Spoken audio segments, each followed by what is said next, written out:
శుభములు తెలియచేస్తున్నాను. దేవుని మహాకృప చేత మరొక గురువారం ఆయన సన్నిధిలో కలుసుకోగలిగాం. ఆయన మనకిచ్చిన ప్రాణప్రాప్తులను బట్టి ఆయనకే మహిమ ఘనత ప్రభావములు కలుగునుగాక. ఈ శ్రమల దినాల్లో దేవుని యొక్క వాక్యాన్ని ఉపవాస ప్రార్థనల ద్వారా ఈ యొక్క శ్రమల దినాల ప్రాముఖ్యతను గురించి చాలా విషయాలు మీరు ధ్యానిస్తూ ఉంటారు. మరి మందిరాల్లో ఆ విషయాల గురించి ధ్యానిస్తూ ఉంటారని నా ఉద్దేశం. అయితే దేవుని కృపను బట్టి నేను ఒక ప్రత్యేకమైన అంశాన్ని మీ ముందుకు తేవాలనేది నా ఆకాంక్ష. ఇది మీకు తెలియంది కాదు. అయితే దేవుడు నాకు ఇచ్చిన కృప చొప్పున కొన్ని విషయాలు మీ ముందు పెట్టడానికి నేను ప్రయత్నం చేస్తాను. దేవుడి యొక్క వాక్యాన్ని మనం జ్ఞాపకం చేసుకుందాం. ఈ పూట ప్రత్యేకంగా ఆశ్రయపురములు, సిటీస్ ఆఫ్ రెఫ్యూజ్, ఆశ్రయపురములు, సిటీస్ ఆఫ్ రెఫ్యూజ్, ఈ అంశాన్ని మనం జ్ఞాపకం చేసుకుందాం. ఆశ్రయపురములు, ఇక్కడ ఆశ్రయము, ఆ ఆశ్రయమిచ్చు పురము, రెండు మాటలు ఉన్నాయి. ఆశ్రయము, ఆశ్రయమిచ్చు పురము. పురము అంటే పట్టణము అని కానీ, నివసించు స్థలము అని కానీ అర్థం వస్తుంది. ఆశ్రయము, ఈ మాట చదువుతున్నప్పుడు మనకు ఖచ్చితంగా జ్ఞాపకం వచ్చే మాట ఏంటి అంటే 46వ కీర్తన మొదటి చరణాన్ని విందాం. 46వ కీర్తన మొదటి చరణాన్ని మనం విందాం. చదువుతారా అండి?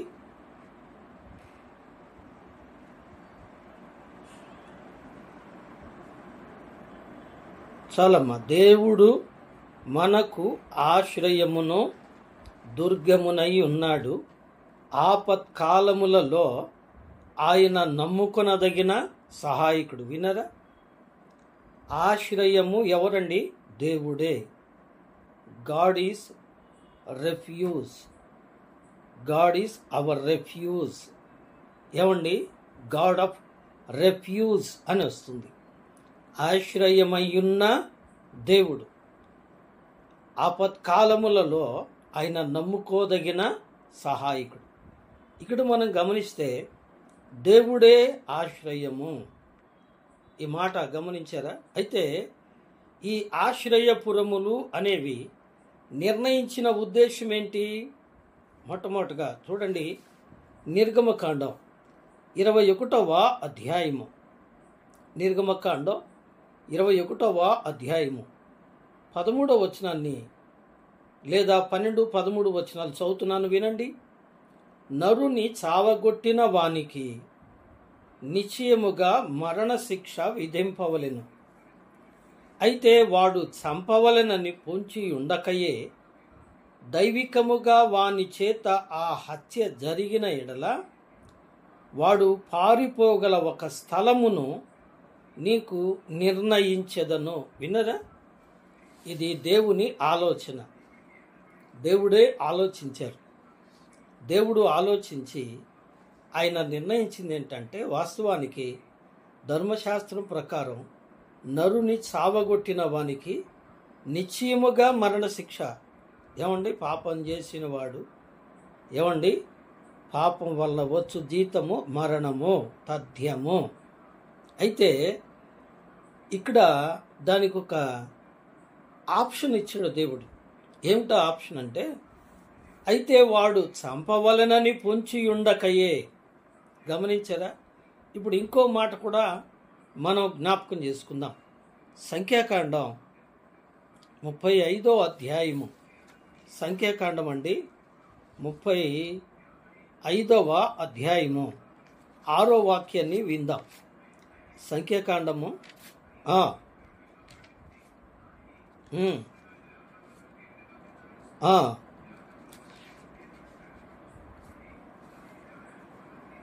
చాలు, విన్నరా? ఇక్కడ 6వ వచనంలో లేవీయులకు ఇచ్చే పురములలో, అంటే ఇశ్రాయేలీలు కనాను దేశమును జయించిన తర్వాత ఆ దేశాన్ని వాళ్ళు పంచుకుంటున్నప్పుడు దేవుని యొక్క ఆలోచన చూసారా? ఆశ్రయ స్థలము అని మీరు గమనించలేదు. 21వ అధ్యాయము నిర్గమకాండం 13వ వచనం మనం చదివాం. అయితే వాడు కావాలని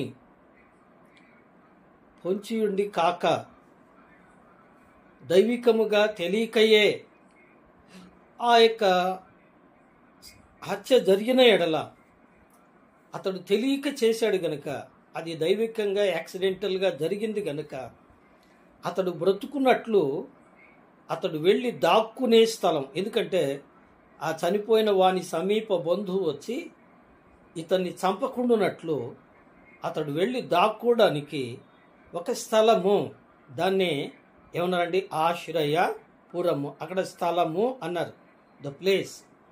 దాన్ని ఇక్కడ ఏమంటున్నారంటే 6 ఆశ్రయపురాలు ఉండాలి. ఎన్నట? 6. 6 అనేది మానవ సంఖ్య. దేవుడు 6వ దినాన మనిషిని సృజించారట కదండి.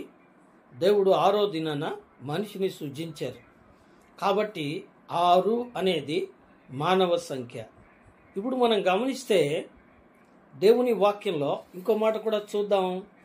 యోబు గ్రంథం 33వ అధ్యాయము త్వరగా జ్ఞాపకం చేసుకుందాం, మనకు చాలా సమయం వృధా అవుతుంది.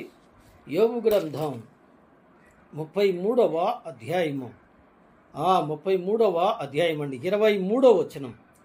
నరులకు యుక్తమైనది ఏదో దానిని వానికి తెలియజేయుటకు వేలాది దూతలలో గనుడగు ఒకడు వానికి మధ్యవర్తి అయ్యుండిన ఎడల దేవుడు వాని యందు కరుణ చూపి పాతాళములోనికి దిగి వెళ్లకుండా వానిని విడిపించును, ప్రాయశ్చిత్తము నాకు దొరికనని సెలవిచ్చును. విన్నరా? యుక్తమైనదేదో తెలియజేయడానికి దేవదూతలలో ఒకడు అన్నాడు. ఏమండి? దేవదూతలు అంటే వాడు మనుషులు కాదు. ఏమండి? అందుకనే దేవుడు మనుష్య రూపిగా ఈ లోకంలోనికి వచ్చి మానవులకు యుక్తమైనదేదో వారికి తెలియచేసి వారికి మధ్యవర్తిగా ఉండిన ఎడల. ఎందుకంటే పాపం చేసేటప్పుడు ఆ పాపం కావాలని చెయ్యరు, తాను పాపం చేస్తున్నానని తెలియదు. ఏమండి? ఈ దినాల్లో దేవుని వాక్యం చెబుతూ ఉన్నప్పుడు చాలామంది అనేది ఏంటంటే, తినడం పాపమా, త్రాగడం పాపమా, మేము సంపాదించుకుంటున్నాం, మా సొమ్మే కదా మేము ఖర్చు పెట్టుకుంటున్నాం, మా శరీరమే కదా మేము అనుభవిస్తున్నాం అనే వాదన వినపడుతుంది. కానీ వాస్తవానికి తాను చేసేది తప్పు అనే అవగాహన అతనికి కలగడం లేదు కదండి. అంటే తెలియక తప్పు చేస్తున్నాడు, తెలియక పాపం చేస్తున్నాడు. అది పాపమని తెలియక అది చేయిస్తుంది ఎవరు? సాతాను. కాబట్టి అలాగూ తెలియక పాపం చేస్తున్న మనిషిని అతనికి యుక్తమైందేదో చెప్పి అతన్ని సన్మార్గంలోనికి నడిపించి అతడు దేవుని యొద్ద తీర్పు పొందక ఉండునట్లు అతనికి మధ్యవర్తిగా ఉండడానికి ఒకళ్ళు వెళ్ళాలి. ఎవరు చెప్పండి? ఒకళ్ళు. ఆ ఒకళ్ళే 6వ నెంబర్ కదండి. 6 అనగా మానవుడు, దేవుడే మానవుడిగా. అందుకే ఫిలిప్పీ రాసిన పత్రిక 2వ అధ్యాయంలో మనం చదువుతాం కదండి. ఆయన దేవుడయ్యుండి దేవునితో కూడా సమానమైన భాగ్యమని ఎంచుకొనలేదు గాని దాసుని స్వరూపం ధరించి తను తానే రిక్తునిగా చేసుకుని మనుషుల పోలికగా పుట్టి అంటాడు ఇక్కడ కదండి. ఆయన మనుషుల పోలికగా పుట్టాడు, మనిషిగా పుట్టాడు. కాబట్టి ఈ ఆశ్రయపురము మన ప్రభు అయిన క్రీస్తుకే సాదృశ్యముగా ఉన్నది. కాబట్టి వారికి 6 ఆశ్రయపురములో నిర్మించాలి లేదా కేటాయించాలి అనే మాట అక్కడ చూస్తాం.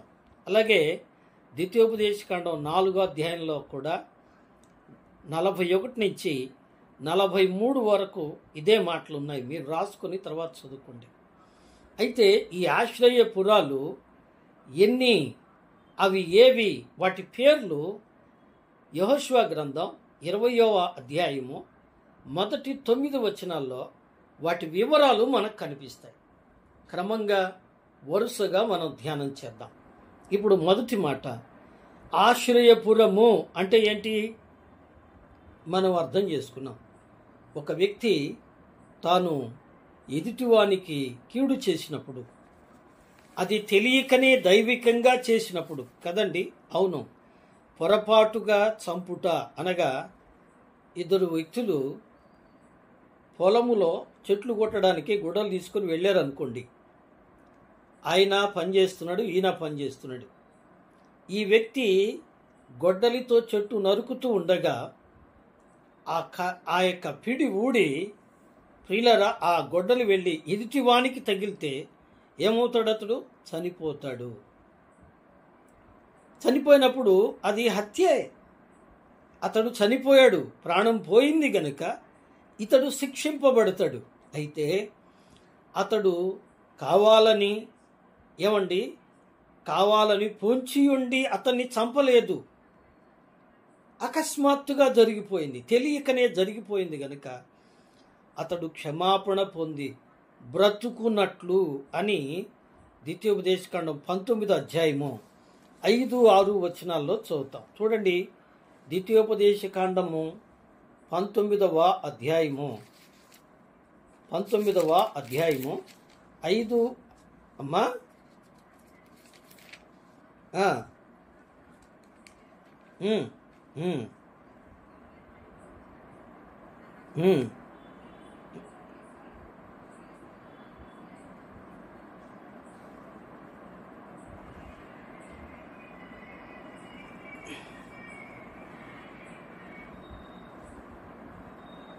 పగబట్టలేదు గనుక వానికి మరణదండన విధింపలేదు.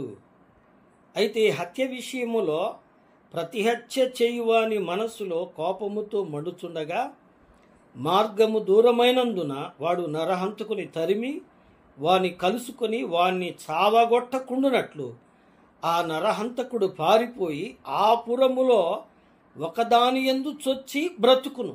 వినరా? ఈ ఆశ్రయపురము యొక్క ఉద్దేశం ఎవరిదండి? దేవుందే. దేవుడే వీటి యొక్క ఆలోచనకర్త.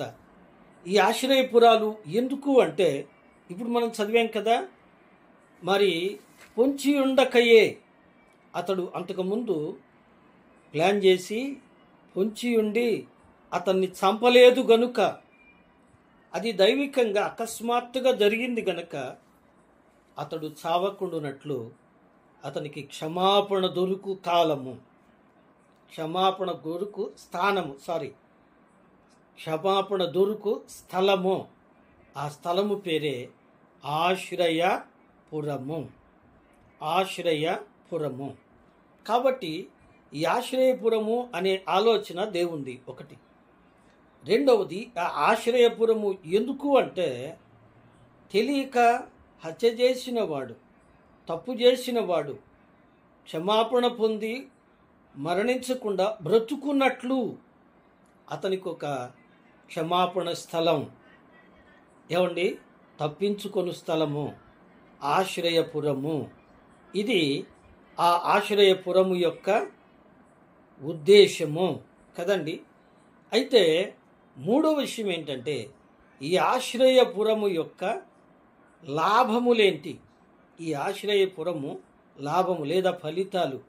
ఈ ఆశ్రయపురంలోకి ఒక వ్యక్తి వస్తే అతడు ఎలా మేలు పొందుతాడు? ఏమీ మేలు పొందుతాడు? ఎందుకంటే ఆశ్రయపురము అంటే ఏమనుకున్నాం? మన ప్రభు అయిన క్రీస్తు ప్రభువారే కదండి, క్రీస్తు ప్రభువారే.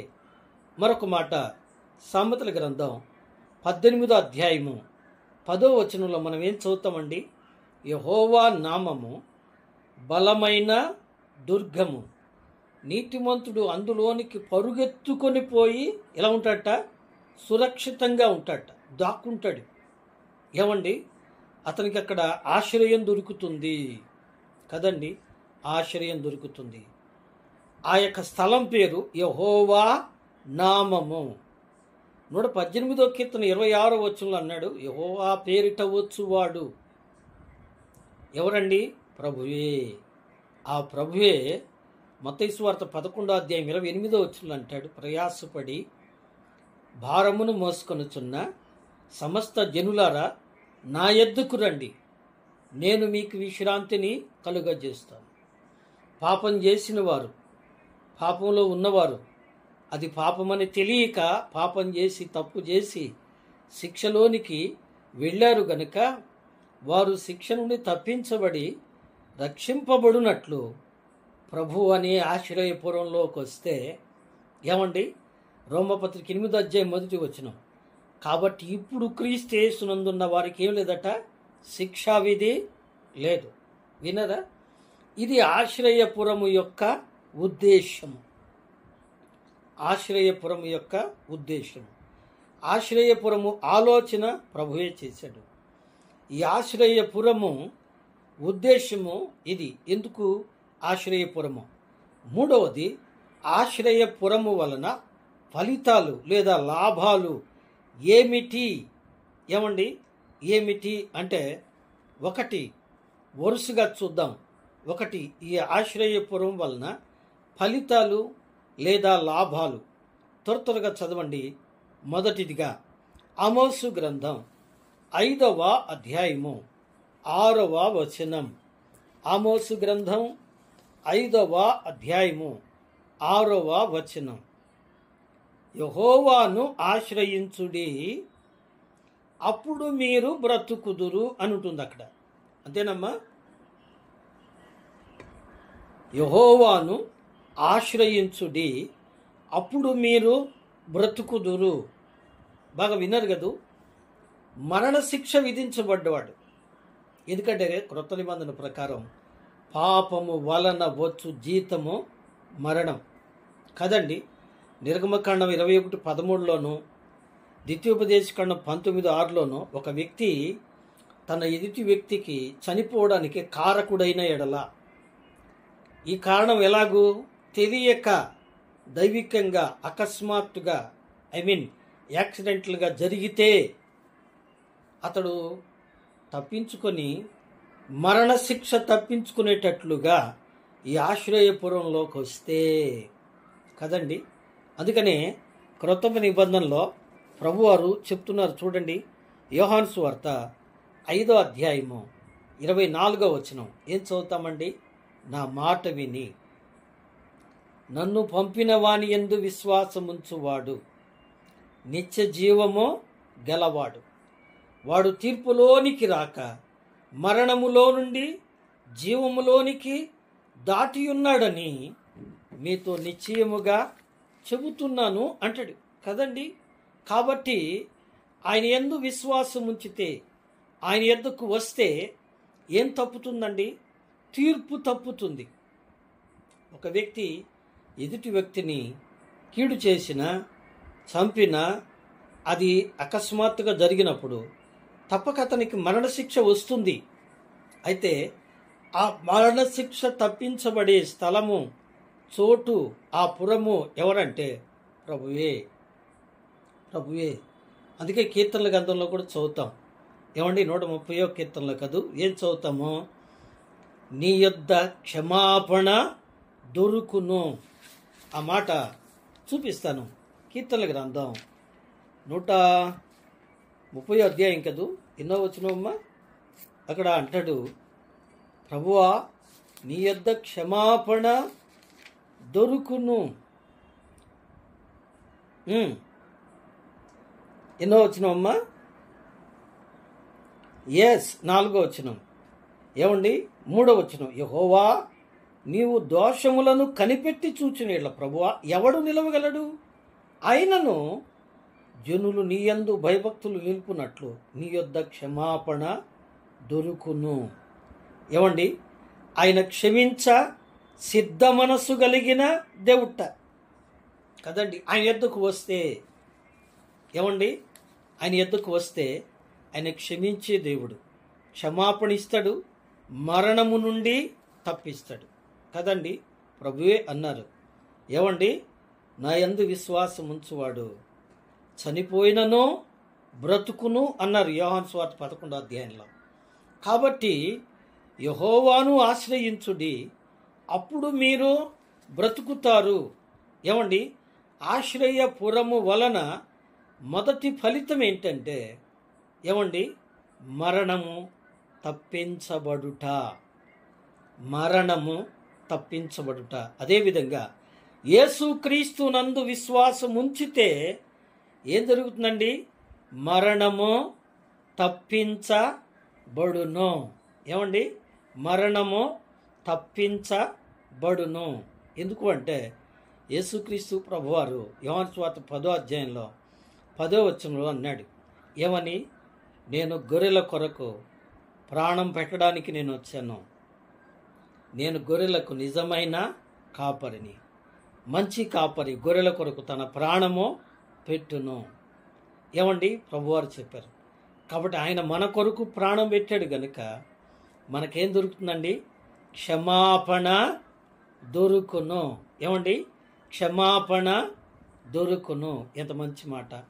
ఇక రెండవది చూడండి, 46వ అధ్యాయము కీర్తనల గ్రంథం. కీర్తనల గ్రంథం అండి, 46వ అధ్యాయం మొదటి వచనం. 46లో మొదటి వచనం, దేవుడు మనకు ఆశ్రయమును దుర్గమునై ఉన్నాడు, ఆపత్కాలములలో ఆయన నమ్ముకొనదగిన సహాయకుడు. దేవుణ్ణి ఆశ్రయిస్తే ఏమొస్తుందట? ఆపదలలో సహాయము దొరుకుతుంది. ఏమండి, ఆపదలలో సహాయము దొరుకుతుంది. నిజమే ప్రియులరా.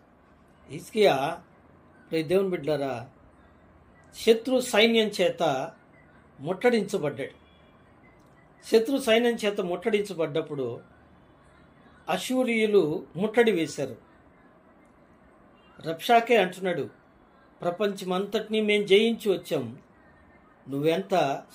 నువ్వు గనక మాకు లొంగి నమస్కరిస్తే నువ్వు బ్రతుకుతావు, లేకపోతే నువ్వు కూడా చనిపోతావు. ప్రజలందరూ మాకు లోబడ్డారు అని చెప్తాడు. అయితే హిజ్కియా ఏం చేశాడండి?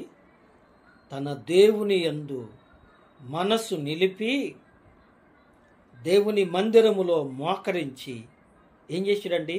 ప్రార్థన చేశాడు. ఎప్పుడైతే అతడు ప్రార్థన చేశాడో, ఏమండి, ప్రార్థన చేశాడో దేవుడు కార్యం చేసి ఏం చేశాడండి? శత్రువులలో మాటుగాండ్లను పెట్టి వారిని వారే పొడుచుకునేటట్టుగా చేసి గొప్ప విజయము చేశాడు.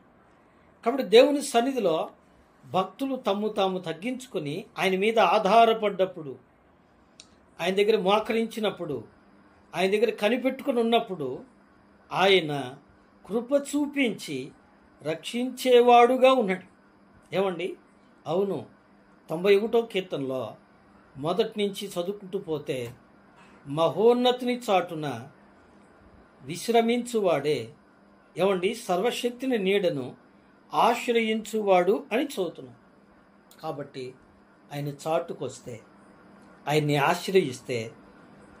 ఆశ్రయిస్తే ఏమవుద్దండి? గొప్ప రక్షణ, గొప్ప సహాయము, గొప్ప దీవెన. ప్రతి స్నేహితులరా, ప్రభువును ఆశ్రయించు వారికి ఏం లేదట, ఏ మేలో కొదువయ్యుండ నేరదు. కాబట్టి ఒకటి, ఆయన ఆశ్రయించు వారికి తీర్పు తప్పుతుంది. రెండవది, ఆయన ఆపదలలో సహాయము కలుగుతుంది. ఆపదలలో సహాయము కలుగుతుంది. ఇక మూడో మాట మనం త్వరగా జ్ఞాపకం చేసుకుందాం. 2 దినవృత్తాంతముల గ్రంథం. 2 దినవృత్తాంతముల గ్రంథం అండి. 2 దినవృత్తాంతముల గ్రంథం 14వ అధ్యాయము. 14వ అధ్యాయము 2 దినవృత్తాంతముల గ్రంథం అండి. 2 దినవృత్తాంతముల గ్రంథం 14వ అధ్యాయము ఏడవ వచనం 7వ వచనం.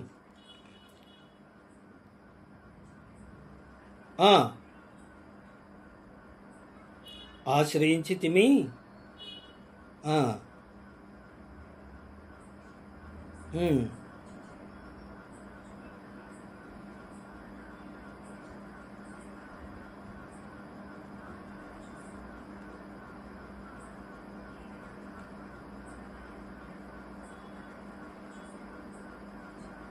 చాలండి.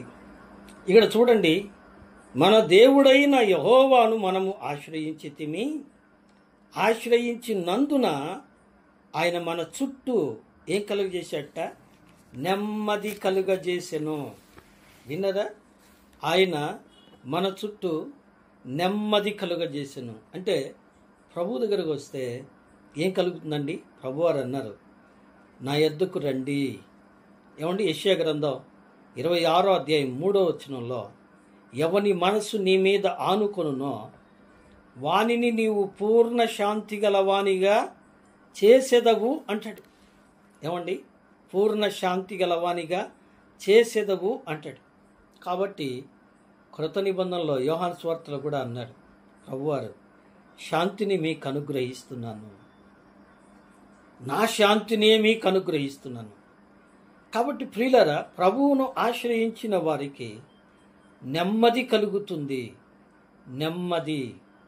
దుఃఖం పోయి, కన్నీళ్లు పోయి, భయం పోయి. ఏమండి? ఆ నరహత్య చేసిన వాడు ఆశ్రయపురములో ఉంటే, దేవుని బిడ్డలారా, ఆశ్రయపురములో ఉన్నవానికి ఏమండి ఏ శిక్షా విధి లేదు గనక, ఏమండి అతని మీదకి ఏ మరణం రాదు గనుక అతడు నెమ్మదిగా ఉంటాడు. ఏమండి? నెమ్మదిగా ఉంటాడు.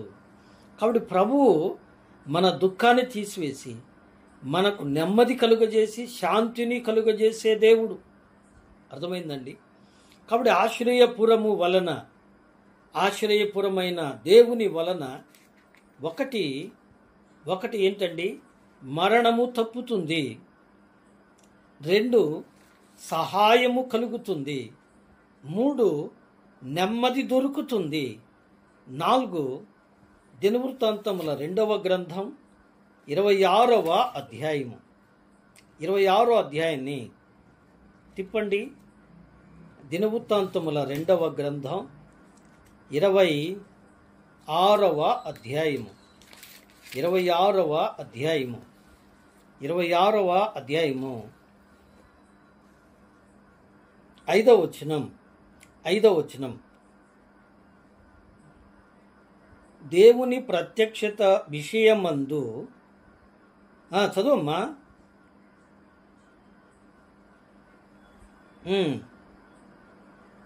అతడు దేవుని ఆశ్రయించెను. అతడు యెహోవాను ఆశ్రయించినంత కాలము దేవుడు అతన్ని వర్ధిల్లజేయును.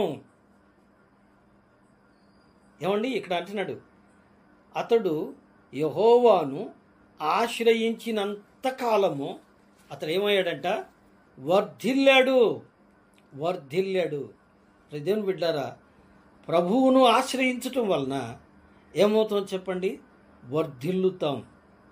సమూయేలు మొదటి గ్రంథం 5వ అధ్యాయం 10వ వచనంలో దావీదు దేవునిని ఆనుకున్నందువలన అతడు వర్ధిల్లాడు.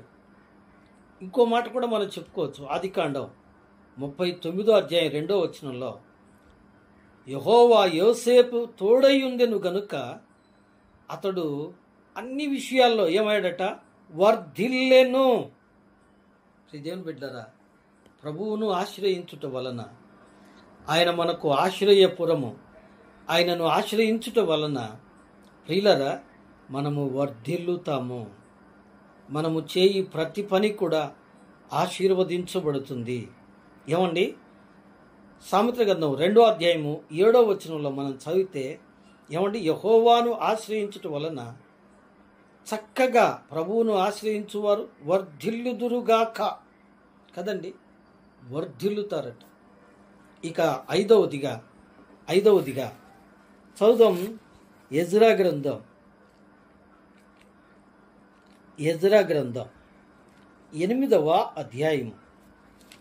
ఎజ్రా పుస్తకం 8వ అధ్యాయము. 8వ అధ్యాయము చూడండి, 22వ వచనం. 22వ వచనం.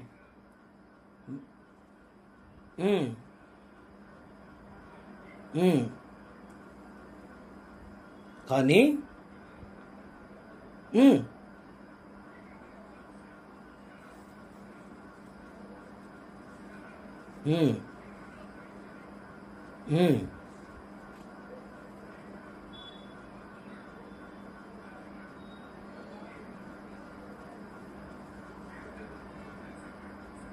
ఏమండి, ఇక్కడ అంటున్నాడు, మేలు కలుగజేయుటకై ఆయనను ఆశ్రయించు వారందరికీ మా దేవుని హస్తము తోడుగా ఉండును. విన్నరా? దేవుని హస్తము తోడుగా ఉండి ఏం చేసిందట? వారి మీదికి వచ్చిన వారందరినీ హతము చేసింది.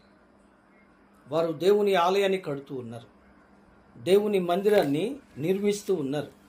దేవుని మందిరాన్ని నిర్మిస్తూ ఉన్నప్పుడు వారి మీదికి అన్యులు లేచారు. లేచి వారిని హింస పెట్టారు కదండి. పగవారు. ఇంకో మాట చదువమ్మా, కీర్తనల గ్రంథం 106వ అధ్యాయము 10వ వచనం. కీర్తనల గ్రంథం 106వ అధ్యాయము 10వ వచనం.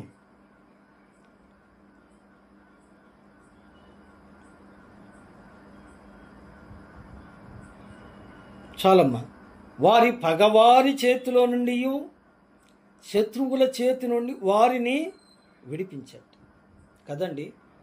ఇర్మియా గ్రంథం 15వ అధ్యాయంలో కూడా మనం చదువుతాం, వచనము 21 అనుకుంటా. ఏమండి? దుష్టుల చేతిలో నుండి, బలాత్కారుల చేతిలో నుండి. ఎందుకంటే మన దేవుడు బలవంతుడైన దేవుడు. ఏమండి? మన దేవుడు బలవంతుడైన దేవుడు.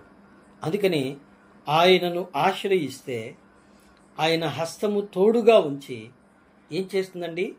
1 పేతురు రాసిన పత్రిక 5వ అధ్యాయము 6వ వచనం. ఏమండి? దుష్టుడైన అపవాది చేతిలో నుండి మనల్ని విడిపిస్తాడు.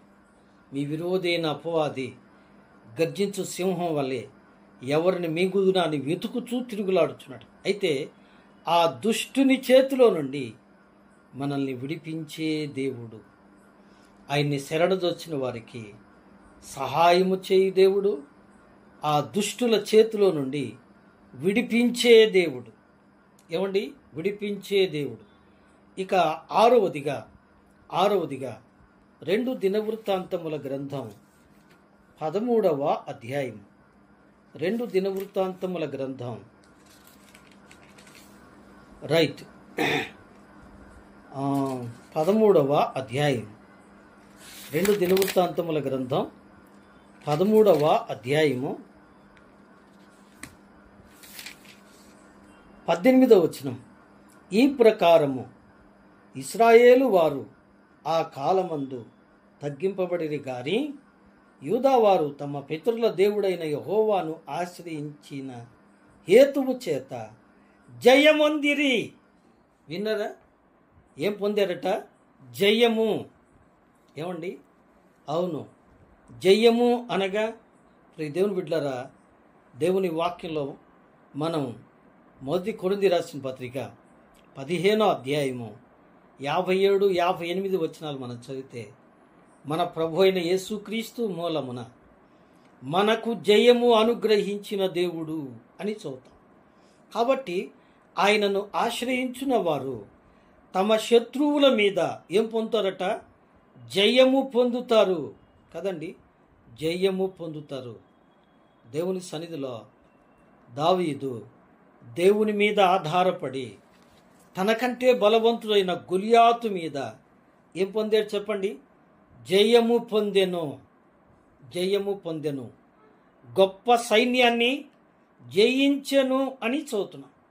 నిజమే ప్రియులారా, ఇది ఎలా సాధ్యమంటే మన ప్రభువును ఆశ్రయించుట వలన. ఏమండి? ముగింపులో ఇంకొక మాట కూడా జ్ఞాపకం చేసుకొని 7వ తలంపుకు మనం వెళ్ళిపోదాం. రోమాపత్రిక 8వ అధ్యాయము 37వ వచనాన్ని చదువుతున్నాను. చూడండి, రోమాపత్రిక 8వ అధ్యాయము 8వ అయినను మనలను ప్రేమించిన వాని ద్వారా మనము వీటన్నిటిలో అత్యధిక విజయమును పొందుతున్నాము. గమనించండి, ఇందులో ఉన్న మాటలు మీరు ఆలోచించాలి. ఇక్కడ 1 కొరింథీ పత్రికలో మనం చదివాం, మన ప్రభు అయిన యేసుక్రీస్తు మూలమున, అంటే మన ప్రభు అయిన యేసుక్రీస్తు సిలువలో మరణించుట వలన మన పాపములను మన దోషములను ఆయన భరించి మనం పాపముల విషయమై చనిపోయి నీతి విషయమై జీవించున్నట్లు ఆయన తానే తన శరీరమందు మన పాపములను మాను మీద మోసుకొని మన అపరాధములను నిమిత్తమై ఆయన అప్పగించబడి మనలను నీతిమంతుడిగా తీర్చడానికి లేపబడింది. తద్వారా ఆయన ఏం చేశాడండి? రోమాపత్రికలో 16వ అధ్యాయము 20వ వచనంలో మనం చదువుతాం, సమాధానకర్తయగు దేవుడు సాతానును మీ కాళ్ళ కింద శీఘ్రముగా చితకదొక్కించును అన్నాడు. కాబట్టి క్రీస్తు యేసునందు విశ్వాసం ఉంచి పాపం ఒప్పుకొని విడిచిపెట్టి క్రీస్తునందు నిలకడగా ఉన్నవారికి విజయము, పాపం మీద విజయం, శ్రమల మీద విజయం, శోధనల మీద విజయం, సాతాను మీద విజయం. అందుకే ఇక్కడ చెప్పబడిన మాట చూడండి, అయినను మనలను ప్రేమించిన వాని ద్వారా మనము వీటన్నిటిలో అత్యధిక విజయము. ఇందులో ఐదు తలంపులు ఉన్నాయి. 5 రకాల గొప్ప విజయ పరంపర ఉంది. ఇందులో 1, ప్రభు అయిన యేసునందు విశ్వాసం ఉంచిన వారు ఆయన ద్వారా జయము పొందుతారు. 1 విక్టరీ. 2వది విజయము పొందుతారు. విజయము పొందుతారు. 3వది ఇక్కడే వ్రాయబడ్డ మాట, అధిక విజయము. అధిక విజయము, అధిక విజయము. 4వది అత్యధిక విజయము. మనలను ప్రేమించు వాని ద్వారా మనము అన్నిటిలో అత్యధిక విజయము. 5వది ఏంటంటే అన్నిట్లో అది ఏమైనా సరే, అది ఏమైనా ఇక్కడ మనం చదువుతాం. 31వ వచనం నుండి 35వ వచనం వరకు, ఇట్లుండగా ఏమందుము, దేవుడు మన పక్షముగా ఉండగా మనకు విరోధెవడు అని ప్రారంభిస్తూ, శిక్ష విధించువాడెవడు, చనిపోయిన క్రీస్తు యేసే, మృతులోండి లేచినవాడును, దేవుని కుడిపార్శ్వమున ఉన్నవాడును, మన కొరకు విజ్ఞాపనము చేయువాడును ఆయనే. క్రీస్తు ప్రేమ నుండి మనలను ఎడబాపువాడెవడు? 1 శ్రమ అయినను, గమనిస్తున్నారా? 2 బాధ అయినను, 3 హింస అయినను, 4 కరువైనను, 5 వస్త్రహీనత అయినను, 6 ఉపద్రవమైనను, 7 ఖడ్గమైనను మనలను ఎడబాపున, అంటే మనలను జయించున. నో, అన్నిటిలో 7 సంపూర్ణ సంఖ్య, 7 విధాల విజయము. దీన్నే అత్యధిక విజయము అన్నారు భక్త పౌలు. కాబట్టి ఆయన మీద ఆధారపడ్డవారు, ఆయనను ఆశ్రయించిన వారు అత్యధిక విజయాన్ని పొందుతారు. ముగింపులోకి వద్దాం. ఆఖరిది 7వది ఏంటంటే ఇర్మియా గ్రంథం 17వ అధ్యాయము.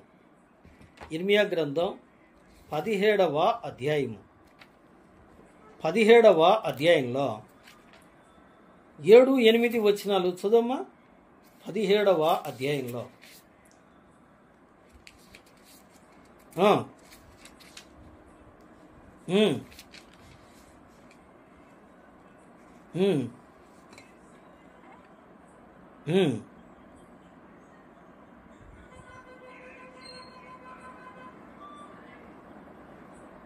చాలండి. వాడు ఎవరట? యెహోవాను నమ్ముకునివాడు యెహోవా వానికి ఆశ్రయముగా ఉండును. యెహోవా వానికి ఆశ్రయముగా ఉన్నాడు గనుక వాడు ఎలా ఉంటాడట? జలముల యొద్ద నాటబడిన చెట్టు వలె ఉండును. అది కాలువల ఓరన దాని వేళ్ళు తనును, వెట్ట కలిగినను భయపడదు. దాని ఆకు పచ్చగా ఉండును. వర్షము లేని సంవత్సరములు వచ్చిన చింతనందదు, కాపు మానదు. కదండి, నిజమే. ఇంకో మాట, కీర్తనల గ్రంథం 1వ అధ్యాయము. కీర్తనల గ్రంథం అండి 1వ అధ్యాయంలో మనం ఏం చదువుతాము అంటే చూడండి, 2-3 వచనాలు. యెహోవా ధర్మశాస్త్రమునందు ఆనందించుచు దివారాత్రులు దాన్ని ధ్యానించువాడు ధన్యుడు. అతడు నీటి కాలువల యోరను నాటబడినదై ఆకు వాడక తన కాలమందు ఫలమిచ్చు చెట్టు వలె ఉండును. అతడు చేయునదంతయు సఫలమగును. ఫుల్ఫిల్నెస్ కదండి. కాబట్టి ఇక్కడ ప్రభువును ఆశ్రయించుట వలన ఏమండి, ఈ ఆశ్రయ పురముల వలన ఫలితాలు ఏమండి, ఫలితాలు, లాభాలు ఏమండి 7 చూచాం. 1 ఏం చెప్పండి? మరణము తప్పుతుంది. యెహోవాను ఆశ్రయించుడి, అప్పుడు మీరు బ్రతుకుదురు.